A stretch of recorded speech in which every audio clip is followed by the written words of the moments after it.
All right, let's dive deep into a world of assassins, forgotten gods, and a war fought entirely in the dark.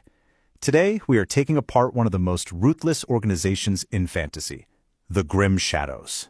So, to understand the Shadows, you first have to understand their home turf, the City of Gates, Arcust.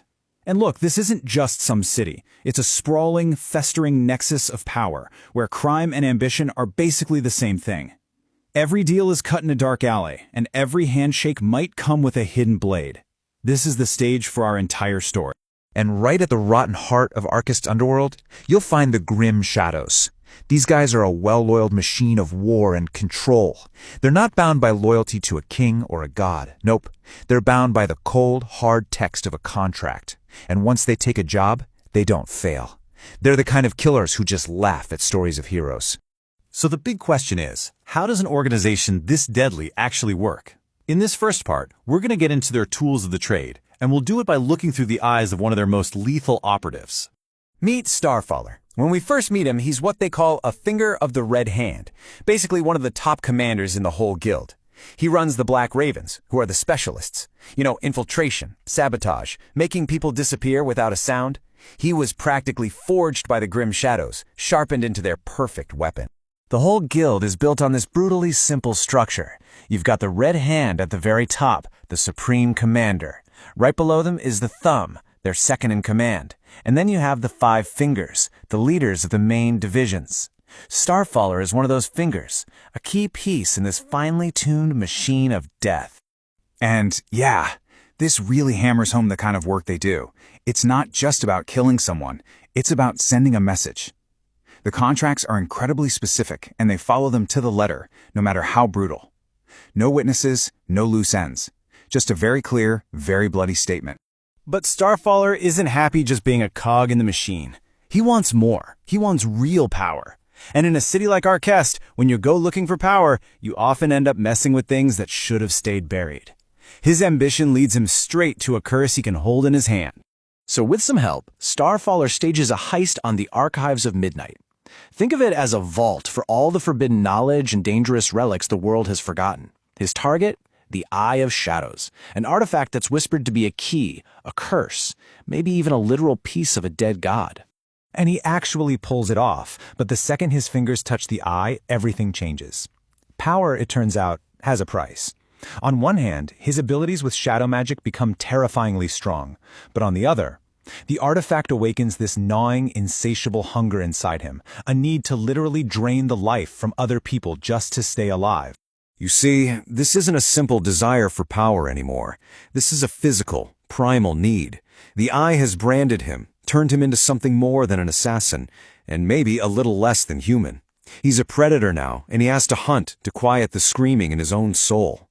And right as Starfaller is struggling with this new curse, the city of Arcust just ignites. A shadow war that's been simmering for years finally boils over, and it pits the Grim Shadows against their most dangerous rival ever. Okay, so on one side you have the Grim Shadows, loyal only to the contract and the coin. And on the other you have the Silver Veil.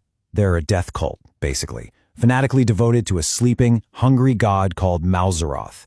And their top agents? They're infested with these things called void parasites, creatures that will literally reanimate their corpses if they get killed in a fight. So yeah, 2 very different kinds of hunger are about to go to war. And things escalate like brutally fast. The Veil starts riots to destabilize the city. Then, in one massive blow, they hire these legendary twin assassins, Mist and Smoke, to take out the Red Hand himself. Starfaller manages to hunt them down and kill them, but the damage is done.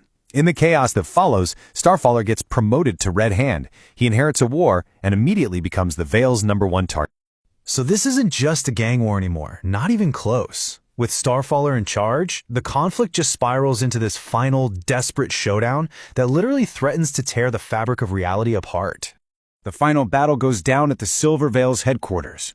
Their leader, the Magister, finishes his grand ritual, and he doesn't just summon some monster. He sacrifices himself to become a living vessel for a piece of his god, a cosmic horror, a literal child of Malzaroth.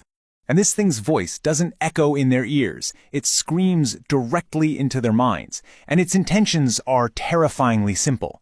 This isn't about conquest. It's not about worship. It's about consumption.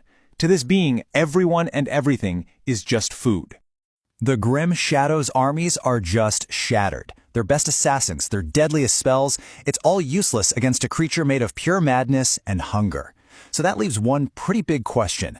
How in the world do you fight something like that? And the answer is, you don't. You can't.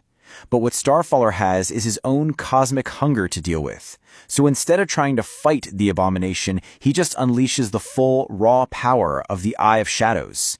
He meets its hunger with his own, turning the battlefield into a feeding frenzy between two impossible forces. In that moment, Starfaller becomes, well, something else. A conduit of raw void energy. And he wins. He literally consumes the divine horror, silencing it for good. But the victory is horrifying. He catches his reflection in a fallen blade and doesn't recognize the face staring back. He saved the city, yeah, but he may have completely lost himself in the process. So, the war's over. Silver Vale has been completely wiped off the map. The Grim Shadows won, but the cost was staggering. And now, a new power sits on a throne built from the ashes of the old world. Starfaller got everything he ever wanted. He's the new Red Hand, the undisputed leader of the Grim Shadows.